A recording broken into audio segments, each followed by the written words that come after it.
when you admit that evil, darkness, when you admit that one exists, there is an opposite. No? So for darkness, for evil to exist, there has to be the presence of the light.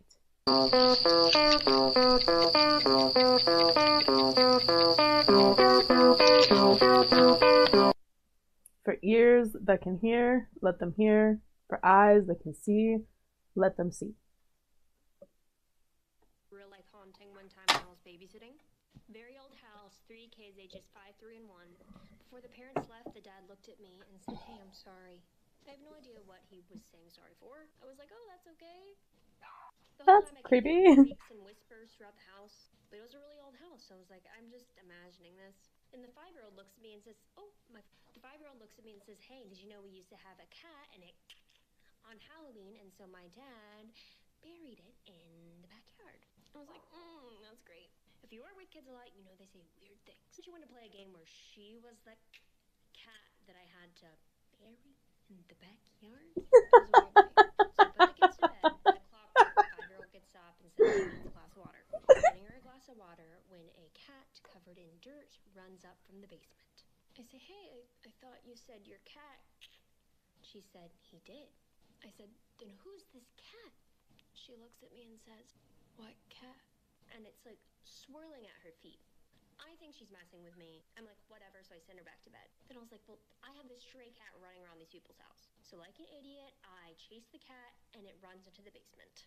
Why I followed it down, I don't know. But I did, and when it got to the bottom of the stairs, it went into a corner and disappeared. I was like, weird. I went back upstairs to go Such as our cat saying hello. Come into the rabbit hole. do my homework. Then I hear metal clanging at the front door, like someone's clanging.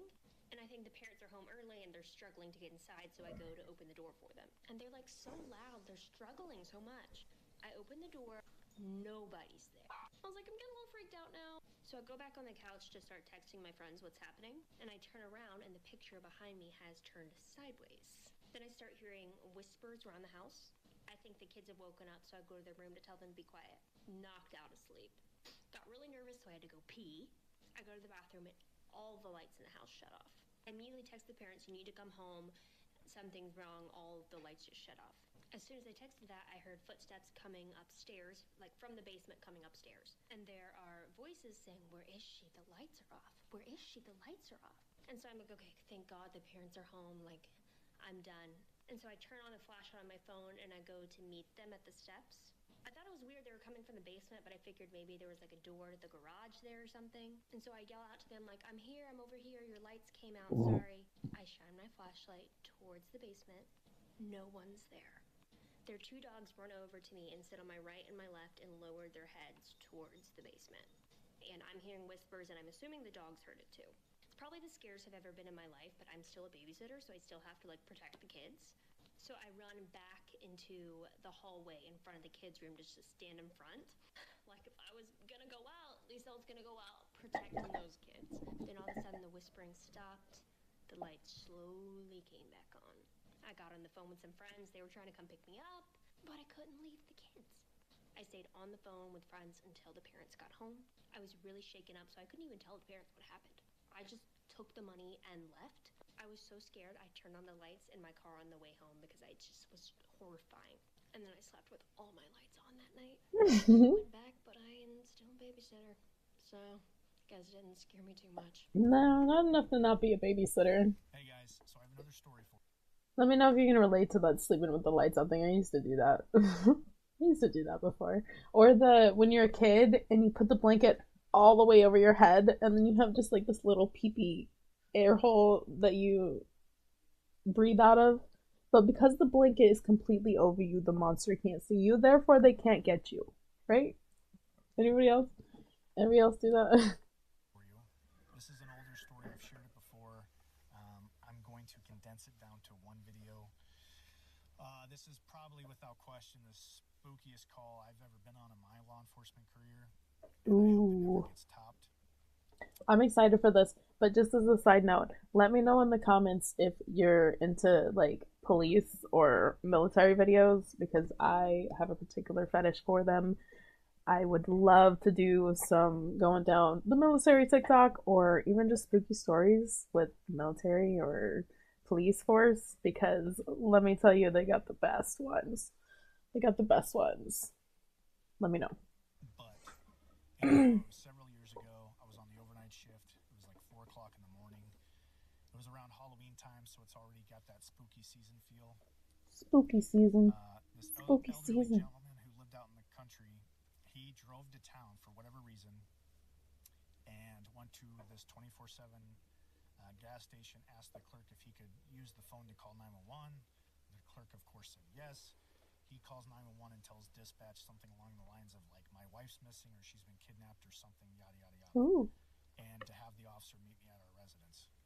So I go to the residence, and as I pull up and I get out, I don't see any red flags, if you will. Normally in a situation like this, you would see or hear some commotion. You would have something standing out to you. I'm not getting that. It looks very calm, very quaint. I don't know what I'm really walking into at this point. I have terrible officer awareness. I walk up the driveway and I pass his truck and he hops out of the truck behind me, and as I turn around, he's got a handgun. And he's extremely agitated and upset and emotional at the fact that his wife is missing or kidnapped or whatever it was. So after a few minutes of coaxing the handgun from him and make it safe, I put it on the hood of his truck. I'm like, okay, talk to me, what's going on? And he says, okay, follow me to the house. So I follow him to the house, and as he gets to the door, he says, and I will never forget this, he says, do you believe in God? And I said, yes, I do. And he says, good. And that means you believe in the devil. And I'm like, what the? What? So he opens the door. He says, forgive me for all the candles. He says, that's the only way we can keep it out or something like that. And there's no candles. But yet he's tiptoeing through the living room like he doesn't want to step over these mysterious candles. There's no candles. So as I'm walking in the living room and all the furniture's gone, it's just an empty room. Like, I don't know if they're moving or they just moved in. It's just completely bare and empty. Although at every window around the home, I see a rifle or a shotgun. And I see spent shell casings and bullet casings. And I'm like, hey, bro, what's up with this? And he said, oh, I've been shooting out at these demons outside all night, trying to keep them out from coming in the house. I'm like, What? What exactly? You shooting them? What exactly are you shooting, sir? oh, okay, yeah, well, we're not going to have that right now. So he lets me make all of his firearms safe, and talking to him, trying to figure out where his wife may be. And then we're in this cabin-esque home, and there's a loft, and I see above us his elderly wife comes to the edge of the loft, and she's wearing this white, like, robe, you know, like something Ebenezer Scrooge would wear. A little creepy looking, you know, and she's just standing there staring down at us. And I'm like, all right, she seems sensible. I'm going to go upstairs. I'm going to talk to her because obviously he's the issue and we need to get him some mental health treatment. So I'm like, hey, I found her. And he's like, oh, that's great news. That's great news. You know, he's all excited. He's calmed down now. He's like, she's safe. She's sound. Good to go. So I'm like, we should be in and out in 5 minutes. So as I walk up the steps, I go up there and I talk to her and I'm like, hey, ma'am, your husband's having some mental health issues. And she's like, I know. And she's like, I don't know what to do with him. I'm like, I get it. You know, boys will be boys, but I'm going to have to take him to the hospital. And I'm like, I'm going to probably need you to help me out and, you know, convince him to go with me. And I think we're on the same page. And all of a sudden she says, am I in trouble? And What? I'm like, no. Why would you be in trouble? And she's like, well, I'm curious. And I'm like, well, he's not in any trouble either. But why did you say, are you in trouble? Like, there's something not right about how she said it. And she said, well, because I fed it. I'm like, fed what? She's like, I was feeding the devil babies. And I'm like, what? Like, I get it. He's having a mental health issue, but it's very rare, if not impossible, in my opinion, to have two people having both the same mental health issues. And I'm like, run that back again. And she said, I stole babies, and the only way I could keep the devil happy and away from us, because he broke into the home, was to throw them over the loft, because I'm only safe when I'm up here, elevated, and the devil's down there. I throw the babies over the loft or the balcony, and the devil feeds them. Or I feed the devil. But the problem is he won't leave me alone now. He's attached to me, and I'm like, I will say this. Abortion is also sacrifice. You are feeding something. They are feeding something. You know what it is. This is what it makes me think of. And the appetite gets bigger and bigger. It will not be enough. Hence the ever growing rate, despite changes in legalities, all of that. Here in the Western world, we sacrifice our unborn children most. Craziness. okay, you know what? Actually, I'm going to go back down and talk to your husband. He's the more sensible one. I'm like, I'm never sleeping again. So I go down the steps. I talk to the husband. I'm like, bro, both you and your wife are going to have to take a trip with me to the hospital. I wish I'd never met y'all. Is now freaking out. He's trying to run outside. I don't know why. I'm trying to wheel him in. I'm like, dude, I don't want you to go out there. It's pitch black. It's the middle of the night. Like, what is it out there that you need to do? And he's like, I need to get the devil away. I need to get the devil away from my house. I'm like, what are you talking about? And he's like, the devil is throwing the babies into the fire. And I'm like, what? And he said the demons are dancing around the fire, and the devil is in the middle, and he's throwing the babies in the fire, and it's making the fire bigger, and I have to go put out the fire. And I'm like, bro, come back to reality. There is nothing out there. I am looking, and it is pitch black out there. And he's like, oh, you messed up. He's like, you just pissed them off. They're all looking at you now. And he's like, oh, they're running over here. They're running over here. And I'm like, well, shut the shades. Like, I shut the shades, and I'm like, now I'm wigging out. And I'm like, all right, look, we need to come back to reality. Luckily, at that time, another deputy shows up. The ambulance shows up. We both convince them to go to the hospital and get some mental health treatment. They do the same thing at the hospital. The doctor's like, I'm going to send him away, and hopefully we can get this fixed. They went away for a few days. They came back, and I never dealt with them again. I never had to go to the house again. Sadly, I did hear that the elderly lady later passed on a few years later. But to this day, I've never had a call where both people were suffering from the same delusion. And in my opinion, there was something extra sinister involved there that's beyond what medicine or therapy could solve, if you will. But I want to know your thoughts. Tell me what you think. Thanks, guys. Bye. You believe in God? Okay, you all asked for it, so here we go. My name's Sydney. I worked as an ER nurse for about 10 years, and I have seen some crazy stuff, but this one in particular still keeps me up at night. Because I don't want to violate any HIPAA laws, I am not going to be naming any patients in this story, and I cannot give you the exact location, but I can tell you it happened in the Appalachian Mountains. So we got a call from EMS, and the original call... You know it's gonna be kind of creepy when it's the Appalachian Mountains. And honestly, the mountains in general. There's something about the spirits when it comes to the mountains. But the Appalachians, particularly, we can go down a whole rabbit hole for a long time on. So, let me know. Let me know if you live out there, too. I'd love to hear your stories. Was for an elderly lady with altered mental status. But then a call came in right after that, and it was for her son that had a severe arm injury. So that's a pretty normal call to get for like an older person not acting right. They can have UTIs, they could, sometimes dementia, things like that can make them act different. But the fact that she was coming in with her son and her son had a severe arm injury, we were all like, what's going on? So she came in first. They brought her in on the stretcher, and she was in handcuffs. This like 80 something tiny little woman in handcuffs. So of course we were like, get her out of these handcuffs, like she's gonna rip her skin, like what is going on? And baby, as soon as those handcuffs came off, I understood why they put them on her. This frail 80-year-old woman had the strength of like a grown 40-year-old man. It took multiple nurses, multiple security officers, and paramedics to just hold her down on the stretcher. She was also contorting her body in ways that I never thought possible. Just like her spine, like coming up off the stretcher, her legs up by her head, like it was weird.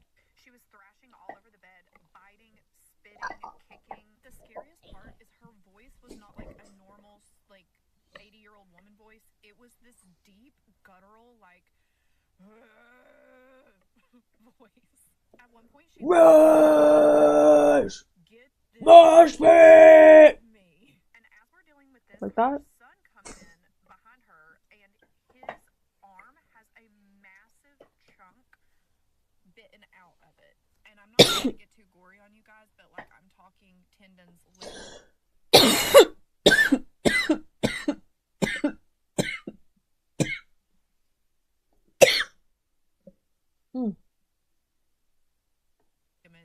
Hanging out of his arm.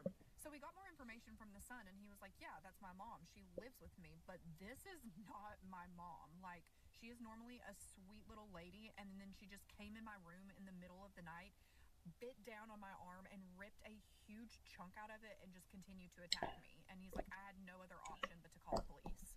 So we started doing all the things to get this lady to calm down so she wouldn't hurt us or hurt herself. I'm talking sedatives, IV injections, all the things. Nothing is touching her. We gave her enough medicine to put down like a horse, and nothing touched it. We also ran all the tests that would cause her to act this way. Like we did a urine screen, we did like blood work, all the things. Everything came back completely normal. At one point, one of the nurses said, we need some holy water.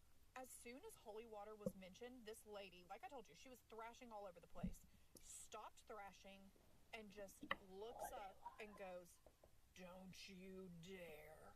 All of us nurses just kind of looked at each other like, well, that was weird. We ended up admitting her to a room upstairs. They hate Christ. See this because I stayed down in the ER. They hate Christ. But it was later told that nothing they did helped her. She just continued to act completely insane until the son was like, I want an exorcism done on her. They had to call in a priest to the hospital to do the exorcism, and shortly after that, she went home.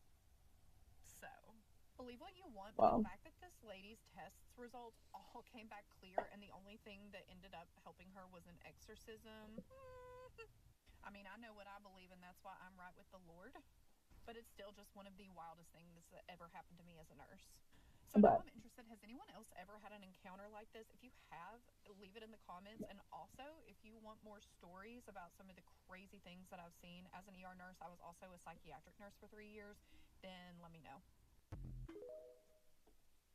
Honestly, if you're a nurse in general, or you're in the medical profession, thank you for what you do. I don't think I'd be able to stomach a lot of that stuff if I didn't have the Lord. So, I don't know how you do it. Thank you. That even has a doorman, so she felt really safe. A woman on Reddit shared her experience as a recent divorcee that was starting over. She started renting a new apartment and was really excited for a clean slate. Her new place was really nice. It was one of those types of complexes that even has a doorman, so she felt really safe there. At the time of her story, she'd been dedicating a lot of time to her job and would work late most nights, get home in the early morning hours just to get a few hours of sleep and have to wake up and do it all over again. She would wake up in the morning to start getting ready for work and realize that she had been so tired and out of it that she kept leaving the door unlocked. And then she started to notice that things inside of her apartment would seemingly go missing. At first, it was just small things like nail polish, her hairbrush, things that at first she was certain she had just been misplacing. But then it turned into more personal things like pictures, shaving razors, and most disturbingly, her underwear. This started to make her feel really on edge, so she started to make sure that she was being more intentional about locking her door at night. She would get in the habit of doing it every single night before going to sleep, and then would repeat over and over again out loud that she had locked the door. But morning after morning, she would still wake up to find her door unlocked, and she couldn't understand how this kept happening. So she decided to invest in a camera.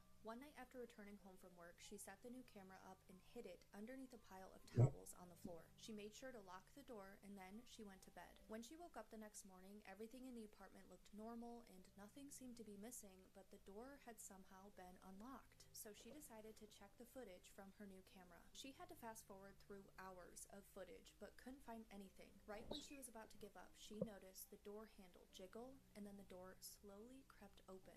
A figure slid through the open door and walked toward the camera. The woman got so scared that she immediately paused the footage and called police. While she was on the phone with 911, she studied the figure on the camera footage and knew without a doubt that it was her apartment's maintenance man. She played the tape a little bit more and could see him walking around her apartment comfortably as if he were in his own home. Then she watched as he turned to walk toward her bedroom just out of view of the camera. The police arrived at her doorstep and she showed them this tape. The officers assured her that they would catch this guy, and she was so exhausted from this entire ordeal that after the police officers had finished their report, she went to lay in bed and take a nap. As she laid there, she was completely drained but still unable to fall asleep. That's when a chilling realization began to wash over her. When she watched that tape, she saw the man enter her home, but she never saw him leave.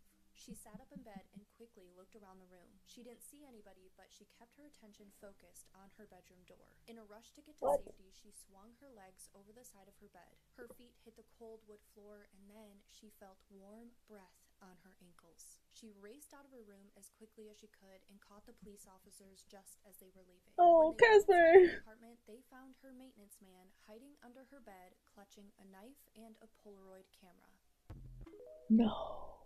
Have you guys heard of the crime babies of the cornfields? That's whack. Told me about it and I... That is so whack. No. Just no. No. No, no, no.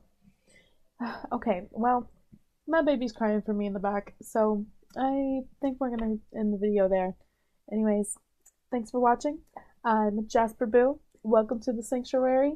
There's no such thing as being too weird around here. Come join me next time.